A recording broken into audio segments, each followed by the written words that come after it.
અમારી કોઈ ભૂલ નથી, અમે ચૂપ રહેવાનું પસંદ કરીશું. CISF સંસદ પરિષદમાં 19 ડિસેમ્બરે NDA અને વિપક્ષના સાંસદોની વચ્ચે થયેલ ધક્કામુક્કી પ્રકરણ પર કેન્દ્રીય ઔદ્યોગિક દળ તરફથી મોટું નિવેદન આપવામાં આવ્યું છે. DG શ્રીકાંત કિશોરે દાવો કર્યો છે કે સાંસદોની વચ્ચે થયેલી ઘટના દરમિયાન તેમની તરફથી કોઈ બેદરકારી થઈ નથી. તે ડિસેમ્બર 2001ના રોજ સંસદ પર થયેલા હુમલા પછી હથિયાર લઈ જવાની પરવાનગી નથી. સાંસદોના આરોપ પ્રત્યારોપ અંગે તેમણે જણાવ્યું કે જ્યારે માનનીય સભ્ય આરોપ મૂકે છે તો સુરક્ષા દળ ચૂપ રહેવાનું પસંદ કરે છે. ઉલ્લેખનીય છે કે સંસદ પરિષદની સુરક્ષાની જવાબદારી CISF સંભાળે છે. CISFના DG શ્રીકાંત કિશોરે પત્રકારોને જણાવ્યું કે કોઈ ભૂલ CISF તરફથી થઈ નથી, કોઈ હથિયારની પરવાનગી આપવામાં આવી નથી. કિશોરે જણાવ્યું હતું કે CISF સંસદના મકરદ્વારની પાસે થયેલ ઘટનાના કેસમાં કોઈ તપાસ કરી રહ્યું નથી.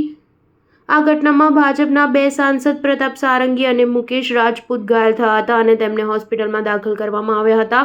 દિલ્હીની પોલીસે ભાજપની ફરિયાદને આધારે લોકસભામાં વિરોધ પક્ષના નેતા રાહુલ ગાંધી સામે FIR દાખલ કરી છે. ઉલ્લેખનીય છે કે ગયા ગુરુવારે રાહુલ ગાંધી અને અન્ય ઇન્ડિયા બ્લોકના સાંસદોએ સંસદ પરિષદમાં દેખાવો કર્યા હતા, જેમાં ડોક્ટર ભીમરાવ આંબેડકર અંગે કેન્દ્રીય ગૃહપ્રધાન અમિત શાહની ટિપ્પણી અંગે તેમની માફી તથા રાજીનામાની માંગ કરવામાં આવી હતી.